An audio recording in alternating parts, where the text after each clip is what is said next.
in collaborazione con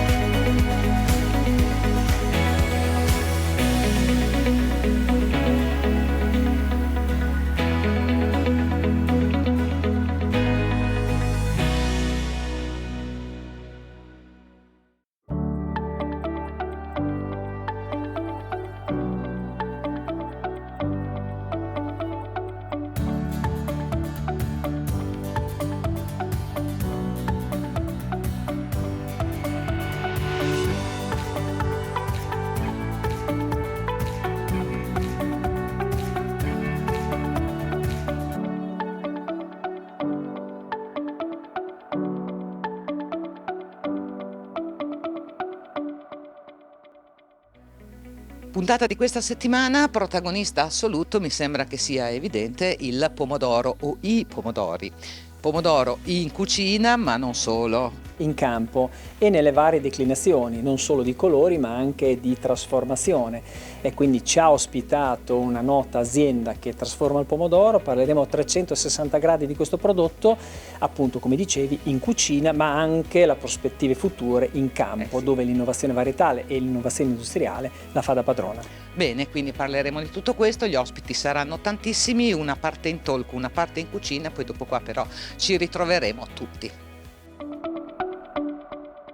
La puntata di oggi è dedicata al pomodoro Loro Rosso. Siamo a Ravadese, che è una frazione del comune di Parma, ospiti di un'azienda, la Greci, che proprio qui è nata 101 anni fa, nel 1923, ed è nata qui nel cuore della Food Valley proprio per trasformare in concentrato il pomodoro, che in questo comprensorio ha trovato le condizioni ideali per dare il meglio di sé, ma anche la professionalità degli agricoltori, che da allora continuano a produrlo fino ad oggi con risultati importantissimi. Io sono qui in cucina, qui con me c'è Carlo Spinetti, che è uno degli chef della Greci, che è alle prese con la pappa al pomodoro. Se devi intanto fare qualche cosa, comincia pure, mentre ovviamente ve l'abbiamo già anticipato, di là c'è Claudio, e Claudio con i suoi ospiti che rappresentano questa filiera importantissima. Tra pochissimo gli lasciamo ovviamente la parola per fare il punto su quella che è stata la campagna scorsa, quelle che sono le prospettive anche per la prossima, ma noi partiamo da qua, da questo pomodoro in cucina, con questa ricetta che fa parte delle origini della cucina, della gastronomia italiana toscana, forse. Esatto, toscanissima. Allora. Forse una delle ricette più famose di recupero, una delle più emblematiche, perché abbiamo una salsa di pomodoro fatta con una base di cipolla tritata fina e aglio soffritta con olio extravergine, dove mettiamo a cuocere il nostro fantastico pomodoro. In questo caso abbiamo deciso di utilizzare il dolce miglio, che sono dei pelati triturati, sempre per andare incontro alle esigenze del mercato, dove il prodotto ready to use è sicuramente molto apprezzato dagli operatori e dai miei colleghi, Certo, e anche dai pizzaioli. Quindi, una volta cotto questa salsa, che è bella densa, molto saporita, la andiamo ad aggiustare di sale, andiamo ad aggiungere un'abbondante manciata di basilico fresco. ovviamente il pane è fondamentale, però pane toscano. La tradizione vuole questo, l'importante è che sia un pane raffermo, quindi il pane che non è più buono da servire a tavola e che speriamo non venga buttato via, lo abbiamo condito con un po' di olio extravergine e sale, fatto tostare in forno, e lo abbiamo sbriciolato all'interno di questa salsa di pomodoro molto saporita, dove il pane darà le sue note profumate di crosta e il pomodoro darà la sua dolcezza al pane. Quindi è un connubio perfetto in una delle ricette più semplici e famose della cucina italiana, e quindi lunga vita la pappa al pomodoro. Li impiattiamo in modo un po' particolare, come se fosse un po' un gelato. Esatto, è un gelato alla pappa al pomodoro tiepido.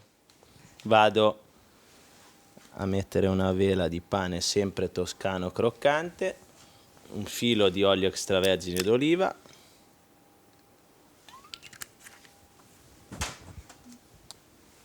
qualche fogliolina di basilico fresco.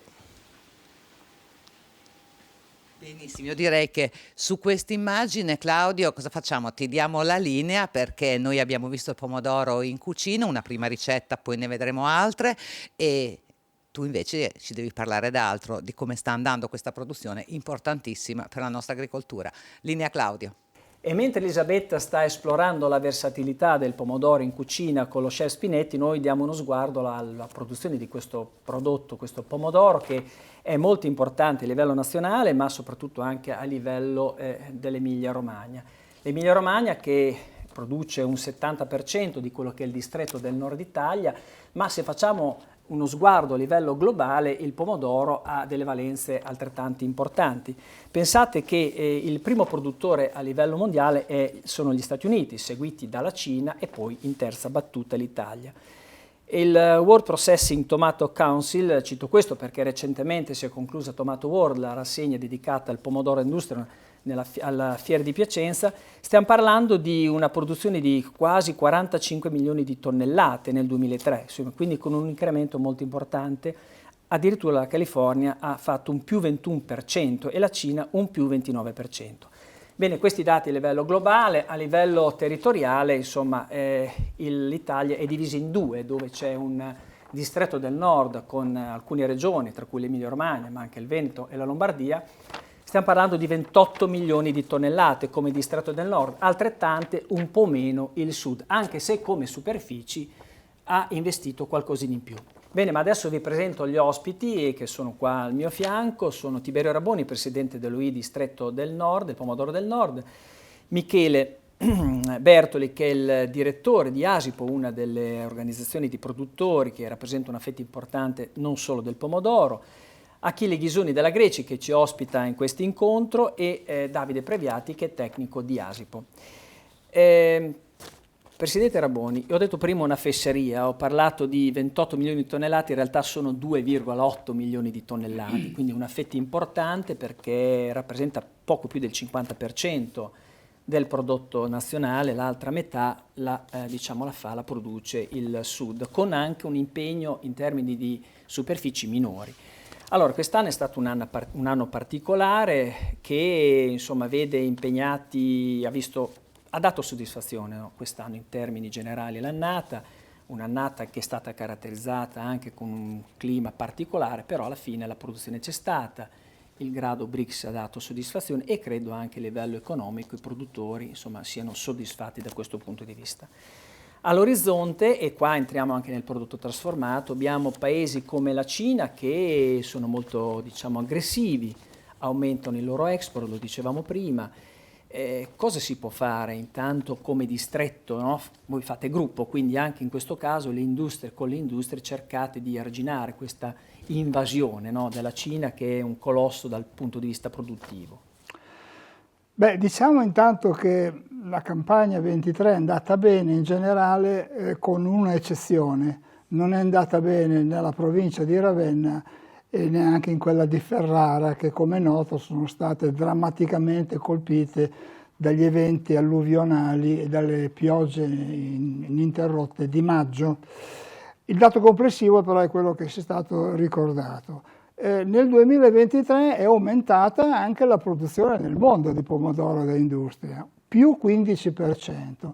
E non c'è solo la California, la Cina, ma ci sono aumenti che toccano paesi che si stanno presentando sulla scena internazionale, soprattutto con l'obiettivo di esportare i loro prodotti. Mi riferisco ad esempio alla Turchia, all'Iran, all'Egitto, ovviamente i paesi iberici in Europa. Ora, questa quantità nuova di prodotto sui mercati internazionali è un problema per un paese produttore come l'Italia che esporta quasi il 60% della produzione di derivati nazionali. E allora noi rischiamo di andare in difficoltà su taluni mercati, compreso quello europeo, perché questi produttori ovviamente hanno condizioni di produzione molto diverse dalle nostre, con standard qualitativi assolutamente incomparabili e quindi costano meno. E c'è sempre qualcuno disposto, soprattutto per i prodotti che vanno lavorati come seconda fase, ad acquistare prodotti che costano meno. Cosa possiamo fare? 3 cose. La prima è sicuramente quella di fare più squadra tra di noi. Bisogna produrre quello che serve, lo sanno gli industriali che hanno, diciamo, i loro clienti in giro per il mondo, bisogna che la campagna produca ciò che serve all'industria e bisogna farlo prestino perché poi vanno fatti i trapianti e quindi, diciamo, l'auspicio è che l'accordo quadro per il Nord Italia si firmi entro il mese di febbraio.